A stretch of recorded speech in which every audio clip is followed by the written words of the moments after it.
Las Vegas, 1960. O Sands Casino pulsava como o coração de neon da América. Naquela época, o mundo pertencia a homens de smoking, e o rei indiscutível desse mundo era Dean Martin. Ele tinha tudo: a voz que vendia mais que Sinatra, o programa de TV mais assistido e um carisma que fazia mulheres de todas as idades, desde adolescentes histéricas até duquesas europeias, se jogarem aos seus pés. A lenda dizia que Dean Martin nunca dormia sozinho se não quisesse. Diziam que ele tinha um magnetismo animal que não exigia esforço. Ele apenas entrava na sala, acendia um cigarro e a gravidade fazia o resto. Para o ego masculino de Hollywood, a rejeição era a morte. Atores e cantores viviam aterrorizados com a ideia de ouvir um não. Eles compravam diamantes, faziam promessas absurdas e travavam guerras por causa de mulheres que não os queriam. Mas havia uma exceção. Havia uma noite escondida nas dobras da história do Rat Pack, em que Dean Martin encontrou a única mulher que olhou para ele, viu o charme, viu o dinheiro, viu a fama e disse: "Você não serve para mim." Ela era um furacão de beleza e destruição, uma deusa das telas conhecida por mastigar homens e cuspir seus corações. Quando ela o rejeitou, chamando-o de vazio e frio, qualquer outro homem teria ficado devastado. Frank Sinatra teria bebido até cair. Mas Dean Martin fez o impensável. Ele não ficou bravo. Ele não tentou convencê-la. Ele olhou para ela se afastando, suspirou profundamente, pediu um drink duplo e sorriu com a leveza de um homem que acabou de ver a guilhotina cair a centímetros do seu pescoço e errou. Esta é a história de como a rejeição de Ava Gardner não foi uma derrota para Dean Martin, mas sim o maior livramento de sua vida, provando que, para o verdadeiro rei do cool, a melhor conquista às vezes é aquela que você deixa escapar. Para entender por que Dean Martin ficou aliviado, precisamos primeiro entender quem era Ava Gardner e o que ela representava naquele ecossistema tóxico e glamuroso de Hollywood. Ava não era apenas uma atriz bonita, ela era uma força da natureza. Ela era conhecida como o animal mais bonito do mundo. Ela bebia tanto quanto os homens, falava palavrões como um marinheiro e amava com uma violência que deixava cicatrizes. Frank Sinatra, o melhor amigo de Dean, foi a prova viva disso. O casamento de Frank e Ava foi uma guerra nuclear de 6 anos. Frank tentou suicídio por causa dela. Ele perdeu a voz, perdeu o peso, perdeu a dignidade. Ele ligava para ela chorando às 3 da manhã. Ele voava para a Espanha ou para a África apenas para vê-la por 10 minutos e ser expulso. Dean Martin assistiu a tudo isso da primeira fila. Ele viu seu amigo, o poderoso Chairman of the Board, ser reduzido a uma poça de lágrimas e vodka. Dean, com sua filosofia de vida baseada no conforto e na aversão ao drama, olhava para aquilo com horror genuíno. Para Dean, o amor deveria ser como uma boa partida de golfe, relaxante, divertido e, idealmente, acompanhado de um carrinho de bebidas. O tipo de paixão operística que Ava Gardner exigia era para Dean apenas trabalho extra não remunerado. A noite em questão aconteceu durante uma das muitas reuniões do Rat Pack.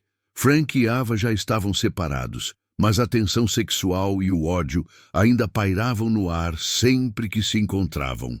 Ava estava na cidade, linda e letal, em um vestido de seda verde, circulando pelo bar como uma pantera faminta. Frank estava no outro lado da sala, roendo as unhas, proibido de se aproximar pelos advogados ou pelo próprio orgulho ferido. Ava, talvez entediada, talvez procurando uma maneira de ferir Frank, ou talvez genuinamente curiosa sobre o outro italiano do grupo, fixou seus olhos verdes em Dean Martin. Dean estava no bar, é claro. Ele estava encostado no balcão, contando uma piada para o barman, rindo daquela maneira preguiçosa que fazia seus ombros tremerem. Ela se aproximou. O perfume dela chegou antes, uma mistura inebriante de gardênia e tabaco caro. "Olá, Dino", disse ela, com aquela voz rouca que prometia problemas. Dean virou-se, sorrindo. Ele sabia exatamente quem ela era e o perigo que ela representava. "Olá, Ava. Você está deslumbrante esta noite. Frank está do outro lado, se você estiver procurando o alvo habitual." "Eu não estou procurando o Frank", disse ela, chegando perigosamente perto. "Eu estou cansada de meninos que gritam. Estou curiosa sobre o homem que nunca levanta a voz." Foi um convite aberto. Em qualquer outra circunstância, com qualquer outra mulher, Dean teria aceitado o jogo, mas aquela era Ava Gardner, a mulher que exigia a alma de um homem como pagamento de entrada. Eles conversaram, ou melhor, Ava testou Dean. Ela tentou provocá-lo. Ela falou sobre política, falou sobre arte, falou sobre a dor de viver. Ela estava procurando a faísca, a angústia, a profundidade torturada que ela tanto amava em homens como Sinatra e Hemingway. Ela queria ver o sangue por baixo do smoking. Mas Dean Martin era impenetrável. Para cada provocação filosófica dela, ele respondia com uma piada leve. Para cada tentativa dela de criar um momento dramático, ele oferecia um cigarro ou comentava sobre o sanduíche de pastrame do serviço de quarto. "Você não sente nada, Dino?", perguntou ela frustrada, depois de 30 minutos batendo na parede de indiferença dele. "O mundo está pegando fogo, as pessoas estão sofrendo, o amor é uma guerra, e você fica aí, segurando esse copo como se nada importasse." Dean tomou um gole de seu uísque. Ele olhou nos olhos dela com uma honestidade desarmante. "O mundo sempre esteve pegando fogo, querida", disse ele suavemente. "E o amor só é uma guerra se você se alistar no exército errado. Eu sou um pacifista. Eu gosto das minhas noites tranquilas. Eu gosto de assistir cowboy na TV e dormir 8 horas. Ava olhou para ele com um misto de incredulidade e desprezo. Para uma mulher viciada em adrenalina emocional, a paz de Dean Martin era um insulto. Ela viu a calma dele não como sabedoria, mas como vazio. Ela queria um vulcão, e ele era um lago plácido. Ela se afastou um passo, olhou-o de cima a baixo com aquele desprezo real que só as divas de Hollywood conseguiam fabricar, e entregou a rejeição. "Você é lindo, Dino", disse ela. "Mas você é oco. Não há nada aí dentro para uma mulher como eu. Você é entediante. Você é apenas um reflexo bonito num espelho. Fique com sua bebida. Eu preciso de um homem que sangre." Ela virou as costas e saiu, o vestido verde ondulando como uma bandeira de guerra, indo procurar sua próxima vítima, seu próximo drama, sua próxima tragédia. O barman, que ouviu tudo, olhou para Dean com pena. Ser chamado de oco e entediante por Ava Gardner na frente de todos deveria ser humilhante. O barman esperava que Dean pedisse outra bebida com raiva ou que ficasse deprimido. Mas Dean Martin soltou o ar que estava prendendo nos pulmões. Seus ombros relaxaram visivelmente. Ele não parecia um homem rejeitado. Ele parecia um homem que acabou de ser informado de que não precisaria fazer um tratamento de canal. Ele olhou para o outro lado da sala, onde Frank Sinatra estava agora discutindo com um garçom, o rosto vermelho, os olhos inchados, ainda miserável por causa da mulher que acabara de sair. Dean viu o sofrimento de Frank. Ele viu as noites sem dormir, as garrafas quebradas, a carreira em risco, a úlcera no estômago. Tudo isso causado pelo amor daquela mulher. Dean virou-se para o barman e um sorriso genuíno, largo e brilhante iluminou seu rosto. "Joey", disse Dean, "você ouviu isso? Ela disse que eu sou entediante." "Sinto muito, Sr. Martin", disse o barman. "Sente muito?" Dean riu. "Joey, essa foi a melhor notícia que eu recebi o ano todo. Você sabe o quanto custa em dinheiro e em aspirina ser interessante para uma mulher daquelas? Olha para o Frank. O Frank é interessante. O Frank sangra e olha a cara dele. Ele parece que foi atropelado por um caminhão. Dean levantou o copo num brinde solitário à porta por onde Ava saíra. Deus abençoe o tédio, Joey. Deus abençoe o vazio, porque ser oco significa que eu vou para casa hoje à noite. Vou comer um sanduíche de queijo, vou assistir ao meu filme e vou dormir como um bebê. Eu não preciso gritar, não preciso chorar e não preciso voar para a Espanha. Naquele momento, Dean Martin cristalizou sua filosofia de vida.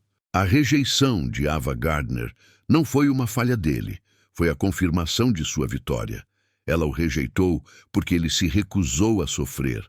Ela o rejeitou porque ele era emocionalmente saudável demais para a toxicidade que ela vendia como paixão. Muitos homens passam a vida tentando provar que são intensos, complicados e profundos para impressionar mulheres ou o mundo. Dean Martin teve a coragem de ser simples. Ele entendeu que o drama é a ferrugem da alma. Ele corrói você. Ele te envelhece. Frank Sinatra passou o resto da vida perseguindo essa intensidade, casando-se e divorciando-se, lutando contra demônios. Dean Martin passou o resto da vida jogando golfe. Quem venceu?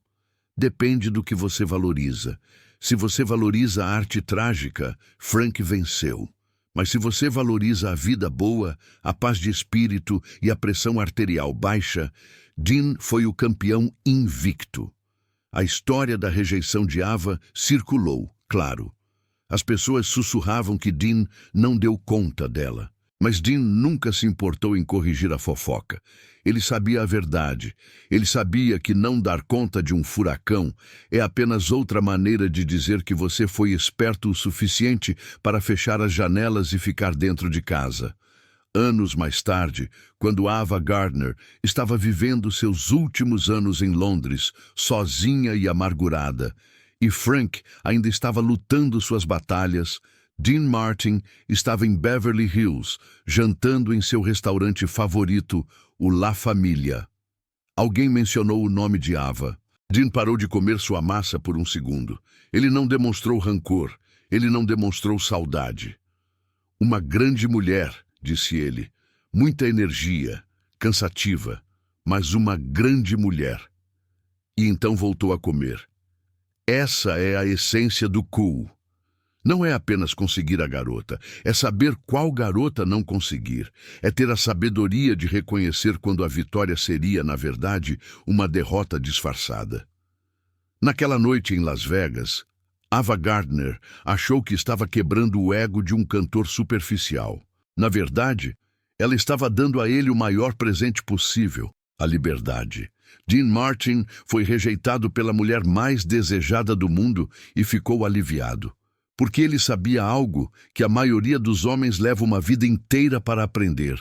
Nenhuma beleza vale a sua paz. Nenhuma paixão vale a sua sanidade.